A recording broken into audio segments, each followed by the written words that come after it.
James was 28 years old when he took his own life. We think he did it on October the 7th, 2017. I discovered him on October the 8th, 2017. About 10:30 in the morning.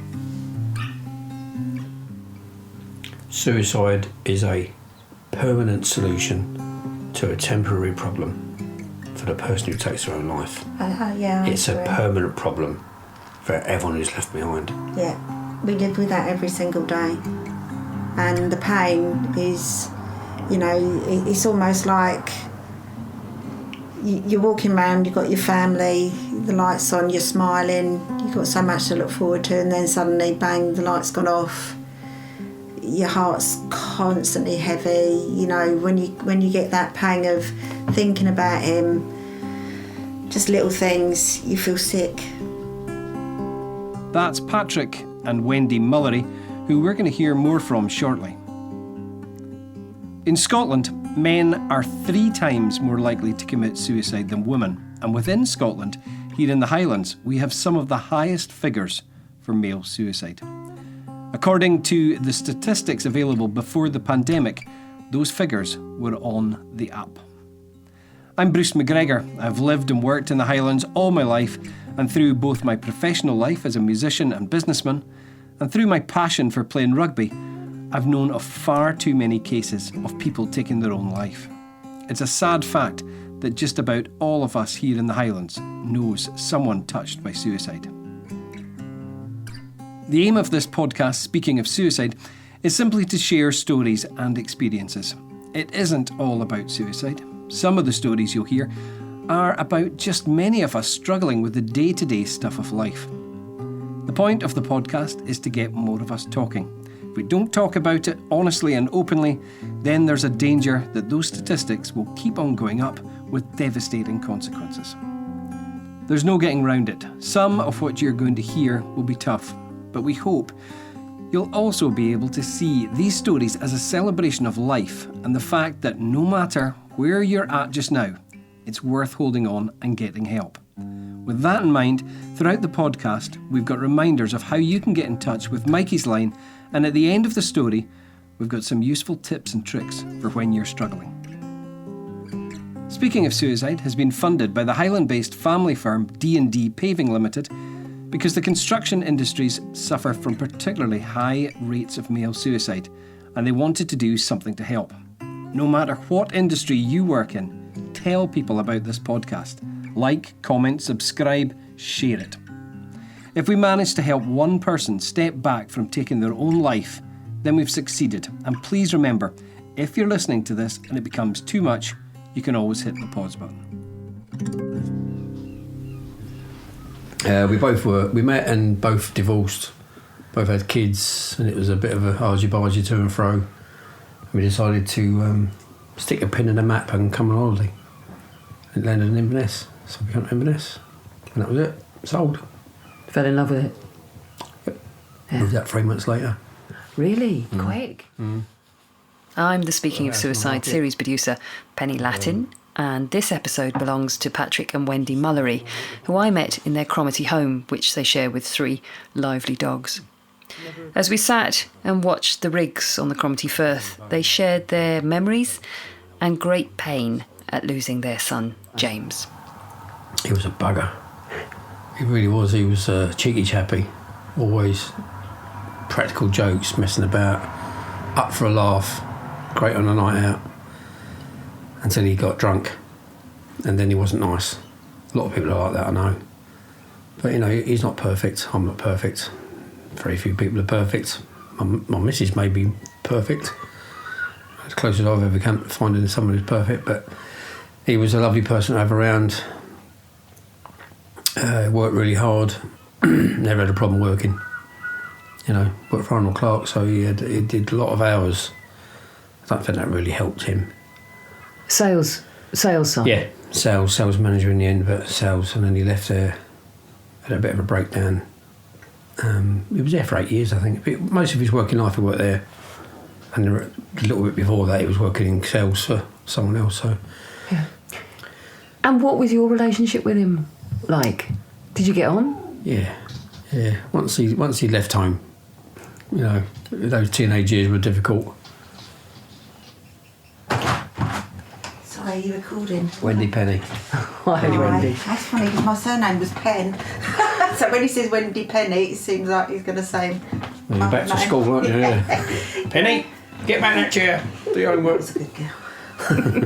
If at any point you want to say something and join in, Yeah, no, that's I'm absolutely fine. fine. But I'll move the mic closer to you if you want to do Yeah, that. okay. But you just give me a nod, Okay, all right? But nod. there's no pressure. No, I'm fine, whatsoever. I'm fine. It's just I've been a bit tired. It's just my ME plays up every so often. So... I was asking you about how you and James got on. Yeah, James is actually my stepson. He's been with me since he was 8. And so for 20 years of his life, he was in my life, and I loved him like he was my own son. More really, because he lived with me. So, yeah, we had a good relationship on the whole. The teenage years were difficult. He left home, and it was, yeah, you laugh at that. He left home, and it was fine, you know. He moved sort of Inverness, and he moved back nearer to us in Rosemarkie, and big part of our lives. Tell me about the last time you saw James. Yeah, James worked in Everton, and I've been there a week. he'd only been there a week. He did a half-day Saturday, and he stopped him on his way home. Which this is not on his way home, but he stopped by, and there was Wendy's mum, who lives here, and Wendy and myself, and that was all good fun. And you was not well that day, was you? No, I had a bad headache, so I'd gone off. You went up to bed. On saying that though, although Pat says it wasn't on his way, I think his partner was like at a mum's. I think he had a few hours that he just didn't want to spend the whole afternoon, so he just used to sometimes call by and have a wind up, you know. He was always a bit of a joker, so I don't think it was, me personally, I don't think it was anything out of the ordinary. You know, I think Pat sees it a little bit differently to me, but I just think he just wanted to come see us and wind us up before spending the rest of the afternoon by himself as such. So. And did he wind you up? Oh, constantly. Oh, yeah. The things he did were, like, especially him and his big sister, you know, they're two siblings. They were absolute terrors together, you know, always trying to frighten me, and he was absolutely the life and soul of any gathering, you know. Yeah, and that's what I miss, you know, because I lost my dad 8 weeks before, so two big characters, you know, suddenly disappear. And the thing was, my dad and him were characters together, so they would always be pranking and messing about and giggling, and you know, and you think, oh, what would he be doing next? But yeah, some of the pranks he's done are, well, you couldn't even write them, could you, really? No. And on that, really, your dad's passing was James's first experience of anything in the family. Of a death. And I think not having his real father as a great role model, it was, you know, Grandad was there, and so therefore it was, you know, Grandad he looked up to, and, you know, for that male bit, football and boxing, and, you know. So, yeah, I think losing him was, as we found out shortly after, well, not shortly after, a little bit shortly after, and then even latter, people coming up and said, you know, I bumped into your James, he was heartbroken. Yeah, he never displayed that to us, you know. So he came round on that Saturday. Yeah, on his way home from work, he stopped had here. A coffee. Had a coffee. He went up to bed, and then it was just his nan and myself. Having a laugh. And James having a laugh for an hour and a half. Must have been a good hour and a half. And as he drove away, I stood here with his nan, just in this room where we are now. And I said to his nan, as he drove off, isn't it lovely to see him in such good form? And he'd been in good form for a while. Yeah. You know, he'd been spending more time with the children, you know, because the job that he was in was absolutely crucifying him.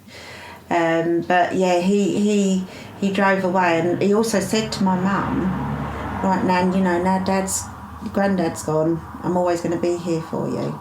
So to me, there was no indication at that point that he was going to do anything.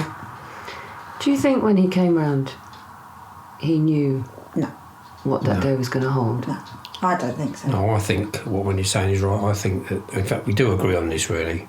I do think it was impulsive. Yeah. I think he had a bit of a tete-a-tete with his partner. She came home with the children. I haven't been in Inverness with her mother for a few hours. She'd endured a lot, to be fair, as well, because their relationship wasn't always great, you know. Not through her fault. You know, James did have an issue with drink. He wasn't an alcoholic.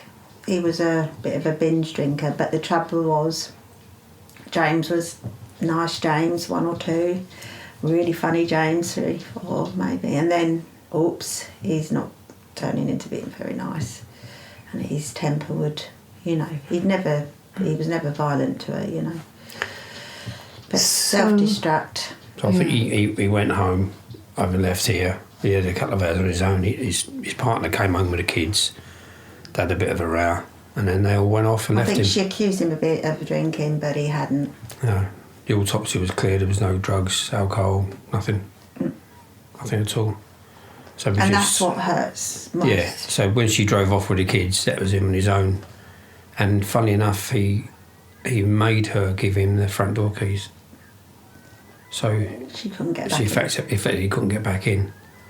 And we didn't know any of this until afterwards. I think the build-up of what happened was that he said, you know, she said, "Oh, I'm not staying if you know, I'm going to go back to my mum's if you've been, you know, you're going to be sort of arsey." So he was like, you know, because he said, "But I haven't been drinking or whatever," and, you know, and then she said, "Well, you're just not in a good place. I don't want to be here." Fair enough. And the kids were a little bit, you know. So I think what was happening, in my view, in his mind was, I've lost my granddad, you know, the kids are rejecting me. That's just my view. Who knows? Of putting together. But as I say, you're not going to know the answer. And the kids were young. What age? Kids were 5, 2 and 10 weeks. 5, 2 and 10 weeks. Yeah. So, he's there on his own. When did you hear? We didn't know till the next day. The next day, this was sort of 5 o'clock in the afternoon, when all this happened with his partner. So next day she rang and said he's not been online. No, Have you heard from him? It was his sister alerted us at first. The Saturday night, and I was still in bed, still unwell. And but the funny thing was, James had been sending funny face messages to the girls, like, you know, his other sister Dottie and his big sister, and they were responding, and then it sort of went quiet, so they just said, "Oh, you know, good, he's left us alone now, you know," and probably Jodie's home. But then it wasn't until late that night that Hayley said, his big sister, to Dottie, because I was in bed, "Have you heard from James at all? He's not been online." And Dottie said, "No, I heard from him earlier. Why?" "Oh, it's just he's not been online." So she said that he put up a post saying that he was missing his granddad. You know, I went to Mum's today and it's just not the same without granddad. So that was that. And we didn't think nothing of it. So we just thought Jodie was there and everything was fine, you know, he's gone asleep. And then Sunday, my house phone rang, and it was Jodie. And because she had no keys, she was unable to go home. And then she didn't want to go home because she didn't want to have another row with James. So she asked us if we would go over and have a chat with him and even bring him here for a few hours and see what's what. So you said, I'll go, because we had a set of keys. I put my coat on, put my shoes on, I left while you were still on the phone. Yeah, and I just thought he'd had a bit too much, because then she said about the row and whatever. And we just thought, oh, you know what he's done? He's just probably bloody come off drinking and laying on the floor asleep, you know. And then... So I went round there and the door was locked. He didn't answer the door. The curtains were all shut at the front. So I went round the back, had to climb over the fence that I'd built the other week previous to that, to stop his little one getting out. And looked in the back door, didn't see anything. I actually looked on the floor, along the floor, and where the wall and the floor meet, because I imagined him to be laying on the floor, hiding, messing about. That's what I was expecting. Yeah, so that's him. I wasn't looking right in front of me. I was looking down there, and he wasn't there. So I went back round to that lounge, and there was nothing. I went onto the bedroom window. It was a bungalow they were in, and the bed was made. So I thought, he's not asleep, because he's a good one for sleeping right through the day, you know. And I went back to the back door, and then I looked straight, and there he was. He was hanging there. So I tried to kick the door in. I couldn't get in that way. The door wouldn't let me in, and went back round the front, over the fence, front to front. Tried to kick that door in. Couldn't do that. So there was a big black garden ornament. So I threw that through the top window of the door. And then I got the wheelie bin, and I got a big coat out over my car, for a work coat. And I put that over the door frame, climbed on the wheelie bin and got in. And all this time, to rewind a bit, when I looked into the back door, I was on the phone to Wendy. Wendy was saying, have you seen him? Is he all right? And then I saw him, and then she heard me finding him. And that would have been horrendous for her and for Dorothy. Yeah. So visual, audio, he was seeing it, we were visualising as well as hearing it. It was just the most awful thing, And even though it was obvious to me... And Dorothy was on the phone to Jodie, actually, as well, because obviously she stayed on the phone, because they were only sort of 10 minutes away. She was obviously a bit concerned. Or she thought, it'd just be he's had a drink and he's bleeding laying in his bed, as we all did. But then when I heard him, I thought... And then I'm going, well, what is it? And he said, he's dead, Wendy. And I went, no. Just sort him out, come on, you can sort him out. And he said, Wendy, he's gone. Ring an ambulance. So I was trying to do that, and then Dottie obviously was hearing, and then there was Jodie the other end. Obviously it was all a mess unfolding, and then I called the ambulance, and it was, is he still breathing? So I'm going, is he still breathing? So I'm trying to relay everything, and then everything was a mess. But anyway, he'd been there a while, but poor old Pat had to cut him down. Yeah, the first one they rang me on my mobile and said, have you cut him down? I said, no, we need to cut him down. And it was obvious to me, looking at him, he'd been there for a long time because of what happens in the body, So I cut him down, and of course, it was horrible, that sound. And I then had to perform mouth to mouth on him. And it was obvious it was a waste of time, but you have to do it. And that didn't work, so they said do it again, and I refused. I just couldn't do it again. Yeah, that's the height of it. That was awful. He just lived with us all the time.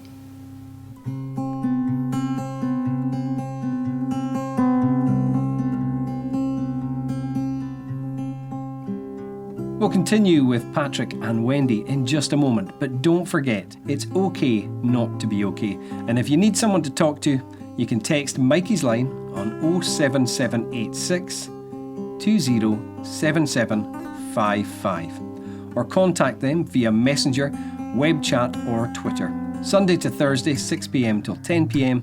and Friday to Saturday, 7 p.m. to 7 a.m. I can't begin to imagine what it is like to go through what you have been through. I'm a parent, and I can't begin to go there. Where do you begin processing something of that magnitude? What, apart from obviously the sheer horror of losing your child, but what kinds of questions do you ask in your head? Where do you go to start unpacking all that? Well, I think in the beginning it was... In each other's arms. Yeah, well, we were just all in shock. Yeah. And I think when something hits you of that magnitude, you somehow survive. If you sit someone down and say, how do you do it? I think everybody would say, I don't know how I did it. I just don't know how I did it. But when you've got 3 grandchildren, James's partner, sisters, Pat going through the PTSD, post-traumatic stress disorder, and I just thought, no, I've got to step up here. As much as I had my own loss, and he was my boy, you know, he was my boy. You kept me afloat, you did. And it was just, I can't bury someone else, you know, and I just kept looking for answers. Why? And people say they get angry. I'm never angry. Never in a million years am I angry for what he's done. You know, if James felt that was the right thing, then so be it. You know, he was a man. I think there are very much lots of people that struggle with mental health of some disorder. Some people live with it every day and you wouldn't even know. James obviously, I don't think had mental health issues. I think he just had a bit of an addictive personality with drink and so on. But as a person, you know, I think he had troubles in his mind of things that happened with his dad and bits and pieces like that, hence why we live in Scotland. And he was always a little bit torn, not from my end, but from his dad's end. So I think that was always a thing. But when he had children, we thought, oh, you know, this will be the making of him. And it was, you know, he loved the boys.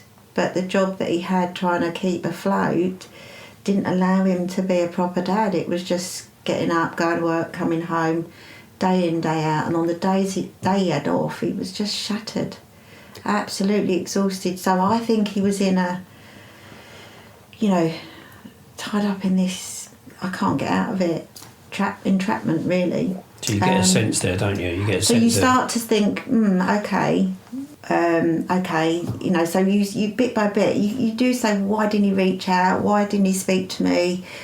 But you know, I think he would have seen it as failing. I really do. Like, oh, you know, I'm the man. I'm the, you know, the big tough one, and you know, and since his passing, everyone's talking about, you know, don't ever use the word man up, you know, because, but James was brought up around that environment with his father and to an extent my dad and my brother, you know, they're very much a man's man, you know, sort of football and a drink and women and, you know, sort of environment, you know, oh, look at her. And with hindsight, and I suspect you've spent 3.5 years just thinking back. Now, do you think his being the Joker, his taking a drink, was that masking difficult stuff going on? What's your thoughts on it now? I mean, were there signs? Could you have... People have asked that question. Could you not have, you know, did you not see any signs or anything? Did you not realise? But the thing is, if you're not living with someone 24/7, which we weren't because James was a grown man, we couldn't have seen it. Sadly, we found out afterwards that he had tried before. Okay. But then again, would that have helped knowing? I don't know. Because at the end of the day, they do say people that attempt do eventually go on. Well, I think it would have helped because exactly that. People who it's a proven statistic, unfortunately, that people who do attempt, 90% of them go on to do it successfully. I say complete. That word. And you being the person you are, if you would have known, you would have researched it, and you would have found that fact. Yeah, but and you would have done something about it. No, it might not have stopped it, no, but it might have meant he'd been here for another 5 or 10 years or 20 years. And then what life would Jodie and me and everybody have? How many more attempts would he have done before? We just don't know, but the right help and support maybe he would, and that in itself is another issue. I'm going to go all over the place here, sorry. That's another issue. If you and you're sort of hitting it really. If you've got a tablet to help your heart condition to keep you alive, you're going to take it. But a lot of people don't want to take a tablet to help their mental health. In the aftermath of losing James taking his life, you've set up a support group. Tell me about that. Tell me why you've done it and what you've done. Wendy and I and Jodie, James's partner, decided to set this group up because we felt that there was no tangible support for us going through what we were going through, having been bereaved by suicide. Without any support as such, we just had to help ourselves, and the only way we could do that was, we felt, was to run a support start our own group. Because like Pat said, I mean, I agree partly with him, but then I'm different to him, and I think that's the thing, we're all individuals. The support group allows us all to be individual, because you're going to get people coming from recent tragedy to a long term, been 5, 6 years, 10 years, and yet they still sit there as if it's just happened. Yeah. And I think this is what suicide does. It's forever. It's not going to be, like my dad passed away, and that is a natural way. He had a lovely life, and I've got them great memories. I've got great memories of James, but there was still more to have, and I've been deprived of that, and not even me, but his children have, of their dad. So all these people coming together are able to sit and talk to one another about where they are in their journey of grief. Pat dealt with his, and he's still dealing with it. Me, I've been this, got to keep going. I can't sit down, I can't stop doing things. I knit, I crochet, I music teacher, that's my way of dealing with it, and everybody's individual, and I don't think there's a way, like a textbook, that says you've got to grieve now. I think when you're with a support group, that allows you to come along and have your moment when others around are getting on with their lives, aren't they, Pat? And people are almost half expect you to say, but it's been 3.5 years, should you not be moving on a little bit? They do. People do. They don't, because they don't know if it's not affected them. Didn't they, Pat? They sort of feel, you got to. I mean, a lot of people are admirable, of what we're doing, but we do hear people come to the group and say, I daren't cry around my friends because they get, oh God, really, You're still banging on about that. Exactly. Exactly. Yeah. And that happened to even Jodie, and a couple of her friends have said it. So that's what the group is good for. So if someone goes online and looks up the James Support Group... Yep, jamessupportgroup.com, jamessupportgroup.com, that's the website. Yeah. jamessupportgroup.com. Yeah. We have a 24/7 helpline, which is 07563 572 471. How much is it helping you that you are doing something? Is that important? Absolutely massive. Got us through it. Yeah, it's helping us. We always say this: going to a meeting, arranging a meeting, going to a meeting, and helping people by being there, by setting it up, by listening to others listening to you. You're helping each other. We're not just helping the people who come to meetings; they are helping us by being there. Yeah. And it's a two-way thing. It's all about feeling part, talking, self-help. Feeling part of something, that knowing that everyone in that room is going through the same as you. I'm a dad. You can let your guard There'll be down. another dad who's been bereaved. There'll be another mum like Wendy there. There'll be another sibling like Dottie there. There'll be a friend. There'll be a best friend. And people can come along, they can talk, or they can just listen if they don't want to talk. That's absolutely fine. One thing's for sure, without the meetings, there is very little else for people who are bereaved by suicide. And also what we're trying to do is extend it to the children, to have family. And I mean, we don't sit down and talk about sad grief all the time. We talk, what we've been up to and what everyone else has been up to, where, it's not one of those, hi, my name is, and I'm, it's literally everyone, just as soon as a new face comes in, everybody goes over, and and everyone goes out, and you know, if it's for them, great, we see them again. If it's not, then hopefully we've done some good for them that the day. meetings are sombre. They're also light-hearted. We try and end every meeting on a light note. But there are deep points. There are points where people want to talk about their grief, and that's absolutely fine. There are other points where we're just all sitting around having a laugh, you know, and that really has to be that, because everyone else outside the meeting is getting on with their life, and us in this meeting, the people who can come to the meeting are finding solace. The fact there's others in that room who understand. The meeting isn't just for people who are bereaved by suicide; it's also for people who have had suicidal thoughts and who currently have suicidal thoughts as well. And we have several people who come to these meetings on a regular basis who are able to see the devastation left behind from a suicide, in the hope that we feel that that's enough to stop them going on to do it. If you were to try and describe in a few words the devastation from a suicide, the impact of a suicide. Suicide is a permanent solution to a temporary problem for the person who takes their own life. It's a permanent problem for everyone who's left behind. Yeah, we live with that every single day. And the pain is, you know, it's almost like you're walking around, you've got your family, the lights on, you're smiling, you've got so much to look forward to, and then suddenly, bang, the light's gone off.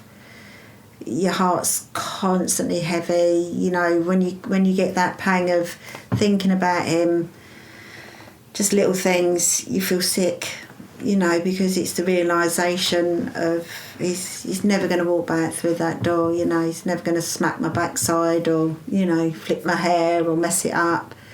You know, and people say, would you like one more day? If I had the chance to have a day with James, I'd say, don't spend it with me. Go and spend it with your boys. They need you more than I do. That's you all over, that is. That bit, especially the middle one. He's really struggling just now. And that's the sad part, because children don't understand that when Daddy goes to heaven, they're not coming back. And every night, that little boy, he was only 2, and we didn't think, you know, everyone thought he didn't know what was going on, but he knew.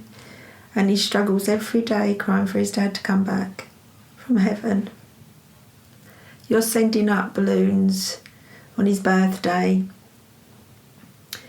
flowers, whatever, and he says, but Mum, Nanny, if Daddy can see the balloons, then why can't he come and see me? Why can't he come down and see me? And then how do you tell 3 little boys? That's why I wouldn't want a day with him. I'd want him to spend every second with them boys. Pennie was talking to Patrick and Wendy Mullery. A reminder of Mikey's line: if you or someone you know needs help or advice, you can text 07786 207755 or contact them via Messenger, web chat or Twitter. It's available Sunday to Thursday 6pm till 10pm and Friday and Saturday 7pm to 7am. Here's Shona McPherson from Mikey's Line with a few thoughts for you to mull over. Wendy and Patrick's story is incredibly moving to listen to. Suicidal behaviour isn't due to any one factor. It's a really complicated interplay of our biology, our psychology, the environment that we live in, our culture. And looking at James's life and what Wendy and Patrick have just shared, it can be useful just to think, are there some risk factors there that we can look out for in ourselves or in others that we know? Underlying vulnerability factors that James had. He had a really stressful time in his life with his work, and he was grieving for his granddad. Wendy talks about adverse childhood experiences. We know that adverse childhood experiences can increase our vulnerability. What makes somebody then move, though, from having underlying vulnerability to attempting and completing suicide? One factor can be being impulsive, being a spontaneous person. Previous behaviour can also be another factor, such as previously attempting suicide. And another major factor is access to the means of completing suicide or attempting suicide. If you recognise any of these risk factors in yourself, it's really, really important that you speak to someone that you trust and you get the support that you need. And the same if you know anyone who's at risk, listen to them, ask them if they're okay, help them get that support. And it's so important that we know that asking if someone is having suicidal thoughts doesn't increase their risk, or it doesn't put the idea in their head, but rather it gives them the permission to speak about it, and it could actually save their life. You or they can text us at Mikey's line. We're open every evening, and our number is 077 86 207755. Speaking of Suicide is an adventurous audio production made possible thanks to the support of D&D Paving Ltd in partnership with Mikey's Line. Next time on Speaking of Suicide. Being from the Highlands, you know, we're supposed to be men. That's what, you know, we're like Highlanders and strong men and all this stuff, and it's just rubbish. You know, we can be strong, but then we can also have a kind of a sense of what we need to do to better ourselves.